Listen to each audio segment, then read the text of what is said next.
श्रीराम जय जय राम। श्रीराम जय जय राम।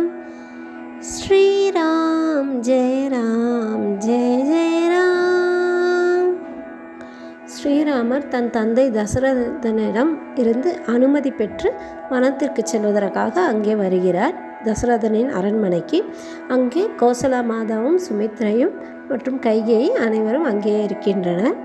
பிறகு அவர், நான் வனத்திற்கு செல்வதில் உறுதியாக இருக்கிறேன் என்று ஸ்ரீராமர் கூறியவுடன் தசரதன், சரி, இவர்கள் புறப்படட்டும், இவர்களுக்கு வேண்டிய தன தானியங்களை, அதாவது பொன் பொருள் செல்வங்கள் அனைத்தையும் கொடுங்கள், மற்றும் அவர்களுக்கு என்னென்ன வசதிகள் தேவையோ, அதாவது தசரதருக்கு ஸ்ரீராமர் மீது மிகுந்த அன்பு அல்லவா, பாசம் மிகுந்து அவர் கூறுகிறார், வனத்திலும் இவர்கள் எந்த கஷ்டமும் படாமல் இருக்க வேண்டும் என்பதற்காக இவர்களுக்கு வேண்டிய வசதிகளை எல்லாம் கொடுத்து அனுப்புங்கள் என்று அருகில் இருக்கும் மந்திரியிடம் கூறுகிறார். இதை கேட்டவுடன் கைகேயி, இல்லை இதையெல்லாம் கொடுக்கக்கூடாது, அவர்கள் வனவாசத்தில் இந்த வசதிகள் எதுவும் இல்லாமலே இருக்க வேண்டும் என்று கூறுகிறார். அப்பொழுது தசரதருக்கு மிகுந்த கோபம் வருகிறது. கைகேயியிடம் கூறுகிறார், நீ வனத்திற்கு அவர்களை அனுப்ப வேண்டும், ராஜ்யம் கொடுக்கக்கூடாது என்று தான் கூறினாய், இதெல்லாம் கொடுக்கக்கூடாது என்று கூறவில்லையே என்று அவர் வாக்குவாதம் செய்கிறார். ஆனால் அதற்குள் ஸ்ரீராமர் யார்? அவரிடம் இருந்த எல்லா செல்வங்களையும் அவர் தானமாக கொடுத்து விட்டல்லவா அவர் கிளம்புகிறார். இந்த செல்வங்களை எல்லாமா அவர் விரும்ப போகிறார்? ஸ்ரீராமர் கூறினார், எனக்கு எந்த செல்வங்களும் எந்த வசதியும் வேண்டாம், நாங்கள் வனத்திற்கு செல்கிறோம், அனுமதி கொடுங்கள் தந்தையே என்று கூறுகிறார். அப்பொழுது, நாங்கள் உடைகளை மாற்றிக்கொள்ள வேண்டும், ஏனென்றால் இவர்கள் எல்லாம் ராஜ உடைகளில் அல்லவா இருப்பார்கள். அப்பொழுது கைகேயி மாதா மர உரி ஆடையை அவர்களுக்கு கொடுக்கிறாள். இதை தரித்து கொண்டு நீங்கள் வனத்திற்கு செல்லவும் என்று. ஸ்ரீராமரும் லக்ஷ்மணரும் அந்த மர உரியை தரித்து கொள்கிறார்கள். ஆனால் சீதைக்கு அந்த மர உரியை எப்படி தரித்து கொள்வது என்று தயங்குகிறாள். பிறகு அவளும் அந்த மர உரியில் வந்து விடுகிறாள்.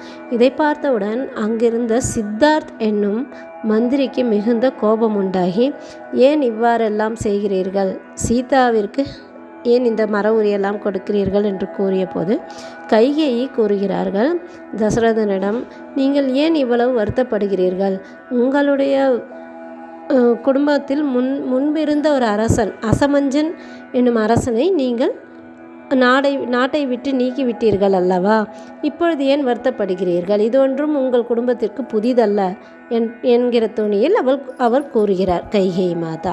அதற்கு தான் அந்த சித்தார்த் என்ற மந்திரி கூறுகிறார், நீ யாரை யாருடன் ஒப்பிடுகிறீர்கள், அசமஞ்சன் என்பவன் கொஞ்சம் கொடூரமான மனமுடையவன், தெருவில் விளையாடி கொண்டிருக்கும் குழந்தைகளையெல்லாம் கொடுமைப்படுத்தி சரையு நதியிலெல்லாம் தூக்கி போட்டு அவர்கள் துன்பப்படுவதை பார்த்து மகிழ்ந்தவன். அவனால் நாட்டு மக்களுக்கு மிகுந்த தொல்லையை அவன் கொடுத்து வந்தான். அதனால் மக்கள் எல்லாம் அவனை பற்றி புகார் அளித்ததனால்தான் அவன் மீது நாங்கள் நடவடிக்கை எடுத்து அவனை நாட்டை விட்டு துரத்த வேண்டியதாயிற்று. பட் ஸ்ரீராமர் எவ்வளவு நற்குணம் பொருந்தியவர், எந்த ஒரு மக்களாவது ஒருவராவது அவர் மீது புகார் கூற முடியுமா? அனைவரும் கண்ணீருடன் நிற்கிறார்கள். அதனால் நீ அசமஞ்சனுடன் ஸ்ரீராமரை நீங்கள் எப்படி ஒப்பிட்டு கூற முடியும் என்று அவர் மிகுந்த கோபத்துடன் கூறுகிறார்.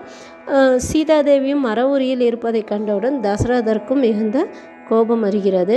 நீ சீதா மாதாவிற்கு இப்படி செய்ய வேண்டியதில்லை என்று கூறுகிறார்.